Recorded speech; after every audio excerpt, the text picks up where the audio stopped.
सवाल नंबर पहला, शिवलिंग पर क्या नहीं चढ़ाना चाहिए। सवाल नंबर दूसरा, लहसुन पर प्याज ना खाने से क्या लाभ होता है। सवाल नंबर तीसरा, बार बार गंदे सपने आए तो क्या करें।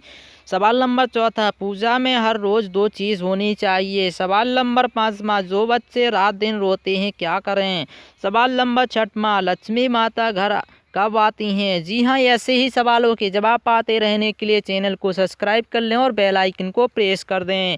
सवाल नंबर पहला, शिवलिंग पर क्या नहीं चढ़ाना चाहिए। जी हाँ, शिवलिंग पर शिव तुलसी पत्र नहीं चढ़ाना चाहिए। कारण यह है कि क्योंकि आपने देखा होगा तुलसी पत्र भगवान श्री राम और कृष्ण या उनके जितने रूप हैं सबको तुलसी पत्र लगता है। तुलसी पत्र खाने के लिए चढ़ाया जाता है, ना कि शिवलिंग पर चढ़ाने के लिए। तो शिवलिंग पर जो इंसान तुलसी पत्र चढ़ाता है उसे शिव जी सदा दंड देते हैं। तो कभी भी आज से शिवलिंग पर तुलसी पत्र ना चढ़ाएं, और आप जो चढ़ाना चाहें चढ़ा सकते हैं, लेकिन शिवलिंग पर तुलसी पत्र नहीं चढ़ाया जाता है।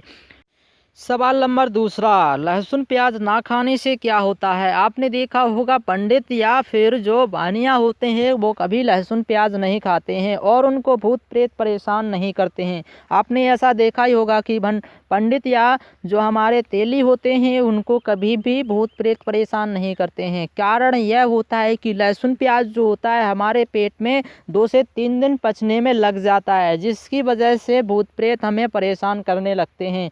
क्योंकि जहाँ पे गंदगी रहती है वहाँ पे भूत प्रेत आते रहते हैं। इसलिए आपको एक चीज़ मैं बताना चाहता था, वो मैं बता रहा हूँ कि जो इंसान भूत प्रेत से परेशान है, भूत प्रेत उसको अगर परेशान करते हैं तो लहसुन प्याज नहीं खाना चाहिए। आपने एक चीज़ और देखी होगी कि जो इंसान बालाजी का दरबार रखता है वो कभी भी भूत प्रेत समस्या नहीं होती है, क्योंकि वो लहसुन प्याज नहीं खाता है। लहसुन प्याज खाने से हमारा डाइजेस्ट सिस्टम ठीक रहता है, हमें पाचन क्रिया हमारी ठीक रहती है और साथ में हमारा लीवर भी ठीक रहता है, हमें पेट में गैस भी नहीं बनती है। सवाल नंबर तीसरा, बार बार गंदे सपने आए तो क्या करें। जी हाँ, अगर आपको बार बार गंदे सपने आ रहे हैं तो आपको ज़्यादा मेहनत करने की ज़रूरत नहीं पड़ेगी। अगर आपके घर में अगर आपने ताबीज़ नहीं पहना हुआ है तो आप ताबीज़ बना लें, और उसमें ताबीज़ में क्या भरना है वो मैं आपको बता देता हूँ। आपको कुछ नहीं करना, सिर्फ मोर पंख लेना है और मोर पंख को किसी ताबीज़ में भर लेना है और फिर अपने बाजू में पहन लेना है। आपको कभी भी भूत प्रेत की समस्या नहीं होगी और आपको गंदे सपने कभी भी नहीं आएंगे।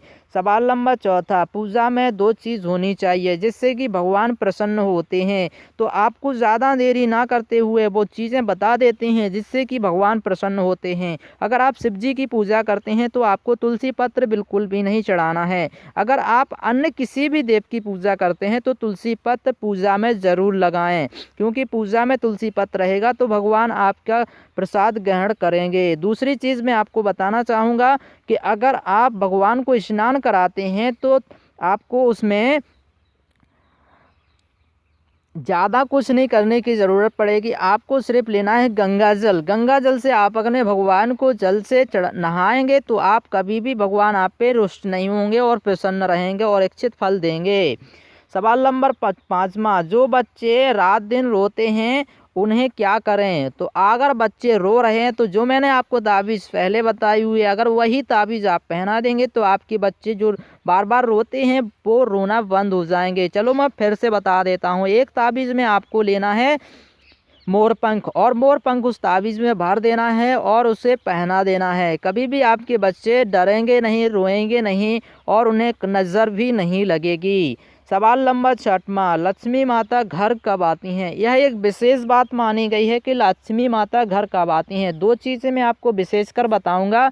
तो अगर आपने चीज़ समझ ली तो लक्ष्मी माता आपके पास आती रहेंगी और कभी भी आपसे रुष्ट नहीं होंगी। अगर आप गुटखा खाते हैं और गुटखा अपनी जेब में रखते हैं तो आपके कभी भी लक्ष्मी माता आपकी पॉकेट में नहीं रहेंगी। तो आज से गुटखा खाना बंद कर दें। दूसरी चीज़ मैं आपको बताना चाहूँगा, अगर आप गंदे कपड़े पहनते हैं, आप 2-2 3-3 दिन तक कपड़े नहीं धोते हैं तो आपके पास माता लक्ष्मी कभी भी नहीं रहेंगी। आपके घर में ज़्यादा गंदगी रहती है तो आपके घर में कभी भी माता लक्ष्मी नहीं रहेंगी।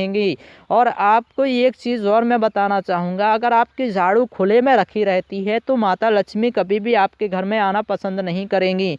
तो माता लक्ष्मी कब आती हैं। माता लक्ष्मी शाम के समय आती हैं, और शाम के समय अगर आप झाड़ू लगाते हैं तो माता लक्ष्मी रुष्ट हो जाती हैं, जिसकी वजह से आपके घर में आना नहीं चाहती और आपके घर में कभी भी नहीं आएंगी। अगर आप ऐसा नहीं चाहते हैं कि माता लक्ष्मी आपसे रुष्ट हो जाएं और आपसे गुस्सा हो जाएं, तो आपको इन जो मैंने आपको बातें बताई हैं वो उन पर विशेष ध्यान दें। स्वच्छ कपड़ा पहने, स्वच्छ रहें, जिससे कि आपसे माता लक्ष्मी कभी भी रुष्ट नहीं होगी, यह मैं गारंटी लेता हूँ। धन्यवाद दोस्तों। अगर हमारी वीडियो अच्छी लगी हो तो सब्सक्राइब कर दो, बेल आइकन को प्रेस कर दें। धन्यवाद।